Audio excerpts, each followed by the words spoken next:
ঢাকা ইউনিভার্সিটিতে রকস্টার সিনেমার শুটিং হচ্ছে। সেখানে গোপনীয়তা বজায় রেখে মেগাস্টার শাকিব খানের রকস্টার সিনেমা আসন্ন ঈদুল আজহাকে কেন্দ্র করে রকস্টার সিনেমার শুটিং করা হচ্ছে। হয়তো সেই জিনিসটা গোপনীয়তা রাখায় সেটি আমিও জানতাম না, কিন্তু আজকে একটি পোস্টারে দেখতে পেলাম ঢাকা বিশ্ববিদ্যালয়ে মেগাস্টার শাকিব খানের রকস্টার সিনেমার প্রথম কিছু দৃশ্য শুটিং করা হয়েছে অনেক গোপনীয়তা বজায় রেখে। কারণ মেগাস্টার শাকিব খান বলে কথা, সেই জিনিসটা যদি জানাজানি হতো বা সবাই যদি শুনতে পেত, তাহলে হয়তো মুহূর্তের মধ্যেই দর্শক বা ছাত্রছাত্রীরা সেখানে ভিড় করে ফেলতো।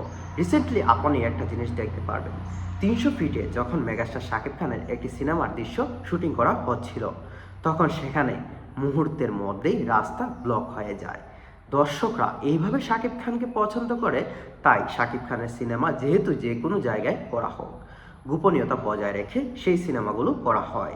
কারণ শাকিব খানকে দেখার জন্য দর্শকরা এবং ভক্তরা হৈ হুল্লোড় করে মুখ থুবড়ে পড়েন, যেন শাকিব খানকে এক নজর দেখার জন্য তারা পাগলের মতো ছুটে যান। এটাই শাকিবের প্রতি ভালোবাসা শাকিবিয়ানদের।